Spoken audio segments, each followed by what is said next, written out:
Well, my instant takeaway was I thought it was appropriate that a fan threw a Buzz Buzz Pleasure Palace onto the field because no team in the NFL likes to screw themselves better than the Cleveland Browns. They know how to carve out the organs of their fan base with the blowtorch and rusty pliers. Yep. And the kicker this week happened to be the surgeon scrubbing in, and he's all thumbs. Andre Schmidt, the poor guy. We'll get to him in a minute. Oh. The Cleveland Browns have once again lived up to their infamous reputation, delivering what can only be described as the most Browns thing possible. They had everything in their grasp: the game, the momentum, the improbable comeback. But just as quickly as victory seemed within reach, it completely disintegrated. An extra point doinked off the upright. A potential game-winning kick veered hopelessly off course. A game-sealing interception cruelly bounced off a teammate's own hands and directly into the arms of the defense. It was a masterpiece of pure heartbreak. Yet in the swirling vortex of this all-too-familiar chaos, one player emerged, and it wasn't someone you'd ever expect to be in the spotlight. Shedeur Sanders, despite not throwing a game-winning touchdown or making a single headline-grabbing play, somehow managed to completely shift the narrative of the entire game. He walked over to the devastated rookie kicker, dapped him up, and calmly spoke 5 quiet words that seemed to resonate with more force than the roar of the entire stadium. Suddenly, everything felt different. This wasn't just another predictable loss for the Browns. It was a profound glimpse into what is truly going on within that team, and how Shedeur's quiet leadership may have just uncovered a deeper, more uncomfortable truth behind all the chaos. It is the sickest feeling you can imagine, because your mistake hurts so many other people, and it is hard to shake it off. The Browns are a team that everyone universally acknowledges has legitimate talent. On paper, they absolutely should be contenders, but when it matters most, they become almost pathologically allergic to winning. This game wasn't just another blown lead. It was a brutal culmination of every single heartbreaking narrative Browns fans have come to expect. A seemingly routine, missed extra point completely threw off the rhythm of the entire game. A potential game-winning field goal attempt wasn't even close. And of course, the gut-wrenching, game-sealing interception was a spectacle almost too painful to watch. The most frustrating part of it all? This was absolutely nothing new. The fans knew precisely what was coming. When Joe Flacco stepped onto the field for one last chance, there was a glimmer of hope, but the very second the kick team lined up, that hope was replaced by the eerie, familiar feeling of inevitability. It's as if the football gods have a single unwritten rule reserved exclusively for Cleveland. Not today. Not ever.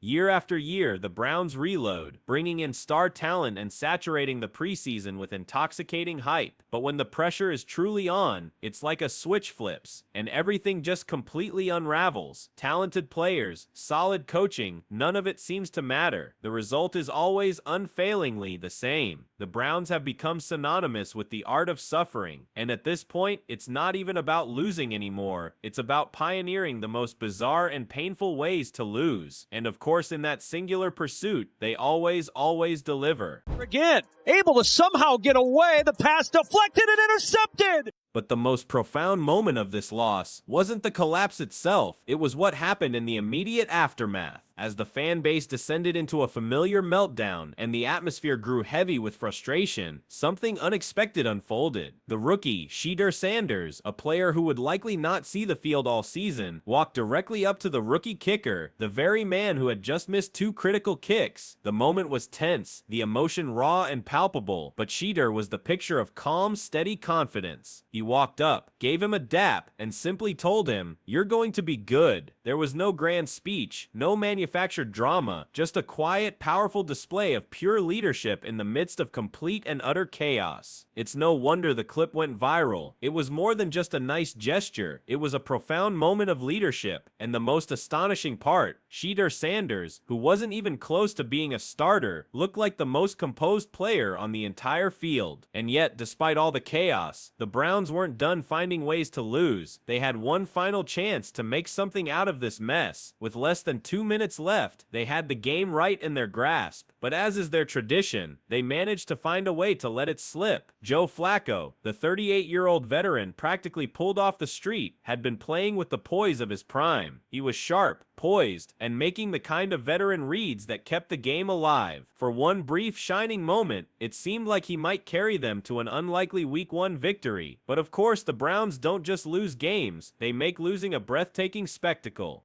On our thoughts, and it's hard. I mean, listen, when you lose football games, that's what happens. You're gonna have plays that you look back on and think about, and those guys, they played a really strong game for us today. Like I said, I think when you look at this film, you're gonna see a lot of guys that did a lot of really good things. We just had some MAs that really did us. Then came the singular, soul-shattering moment that broke everything. With mere seconds left on the clock, Flacco delivered a perfect pass that hit his receiver square in the hands, only for it to somehow, impossibly, deflect into the air and fall gently into the waiting arms of a defender. It wasn't just a game killer, it was a collective, audible soul crusher. It was a play that sucked the very life out of the entire sideline, leaving the Cleveland Browns in yet another impossible self-inflicted situation. The hope of a miraculous comeback vanished as quickly and as cruelly as it had first appeared. Instead of fighting their way back from the brink, the Browns had completely unraveled for the entire world to see. Even with Myles Garrett wreaking absolute havoc on the line of scrimmage, and even with the defense completely locking down the Bengals for much of the second half, none of it mattered when the game was truly on the line. The all-too-familiar mistakes piled up, dropped passes, missed kicks, and game-altering turnovers at the worst possible times. This was Cleveland football at its most excruciatingly pure, and as the final seconds of the game slipped away, the fans began asking themselves the one question they had been dreading all along: is this really just a string of bad luck, or is this a symptom of something far deeper and far more rotten at play?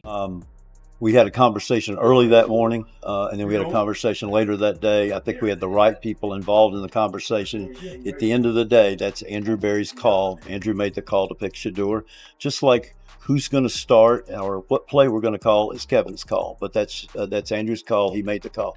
At a certain point, a pattern stops being a series of bad breaks and starts revealing something far more fundamental and troubling: bad leadership. Year after year, long-suffering Browns fans hold out a fragile hope that this team will finally be different. New players, new energy, tantalizing flashes of greatness. But when the game is truly on the line, they fall apart with the precision of a Swiss watch. That is precisely why the conversation is now beginning to shift away from the players on the field and directly toward head coach Kevin Stefanski. Is he really the guy who can fix this deeply ingrained mess? His post-game speech certainly hit all the right notes. He talked about the team learning from the loss. He praised their effort, and he looked ahead to the next critical division matchup. But if you listened carefully, beyond the rehearsed words, it didn't sound convincing. It sounded like a man dutifully reciting a script after being forced to watch the same exact nightmare unfold yet again. And the frustration is real, and it is entirely justified. On paper, the Browns are absolutely stacked. Myles Garrett played completely out of his mind. The secondary locked it down, and even Joe Flacco, the 38-year-old emergency signing, did everything that could have been reasonably asked of him. Even the rookies showed flashes of significant potential. But when the game was on the line, the wheels came off once again. The fans are now left to wonder if this is truly a talent issue, or if it is a much deeper matter of the team being fundamentally undisciplined, unprepared, and soft when it matters most. The Browns have changed quarterbacks, they've changed coaching staffs, and they've changed the roster multiple times, yet the results remain eerily, hauntingly similar. The one question now lingers over the entire franchise: when will they finally break the cycle?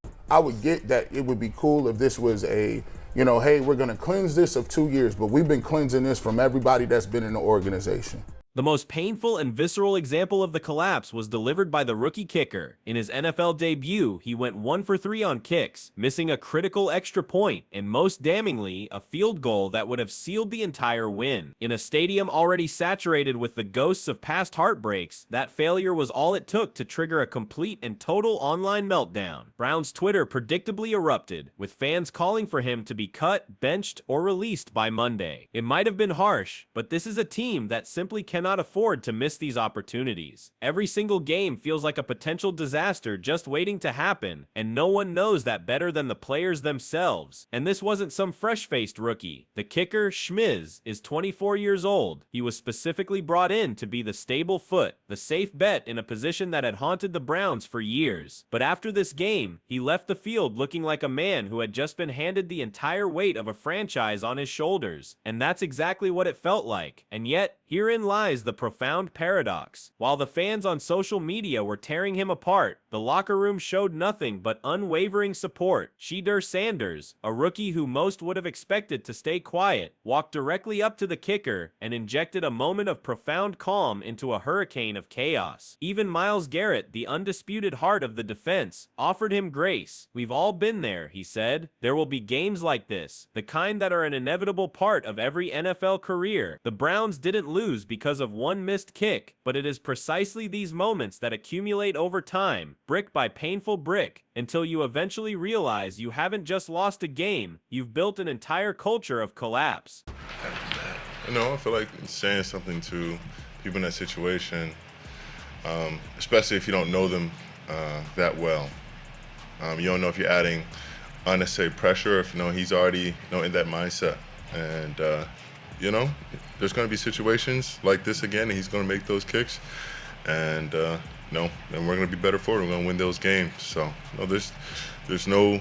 If the Cleveland Browns continue to willfully ignore the deeper systemic issues plaguing their franchise, then these heartbreaking mishaps are not just possible, they are an absolute certainty, condemned to repeat themselves. It is now painfully clear that the raw talent on the roster is there, but something fundamental is missing. A void where true leadership and a culture of discipline should be. If they fail to take decisive action, these cycles of chaos and collapse will persist as their defining legacy. From the coaching staff to the highest levels of the front office, everyone needs to be held accountable. The Browns must conduct a full top-to-bottom review of their entire organization to ensure they are not just assembling talent, but meticulously building a cohesive, mentally tough squad that can finally thrive under pressure. One thing the Browns absolutely cannot afford to do is sideline foundational players like Shedeur Sanders. While he may be a rookie, his leadership on and off the field speaks volumes about his immense potential to lead this team. Even when he's not taking the snaps, his preternatural calm in the storm, his innate ability to step up when things seem to be falling apart, these are the very qualities that can turn a perpetually failing franchise around. Shedeur isn't just a talent, he is a future leader who can inspire unwavering confidence in the locker room and on the field. If the Browns continue to overlook these kinds of foundational players, they risk squandering the single greatest opportunity to change the entire trajectory of their franchise. The time for decisive action is now, before this cycle of failure becomes their permanent, unshakable identity. So what do you think? Are the Browns doomed to repeat these same mistakes year after year? Or is there a way for them to finally break this agonizing cycle of heartbreak? Is the issue simply a string of bad luck, or is it something far deeper, like a fundamental lack of leadership and discipline? Should the Browns take a hard look at everyone from the top down and make real, systemic changes, or are they just one key move away from turning everything around? And what about foundational players like Shedeur Sanders? Should the Browns be giving more chances to the young leaders who can inspire and guide this team, even if they aren't the designated starters? Ultimately, what do you think it will take for the Browns to finally step up and deliver when it matters most?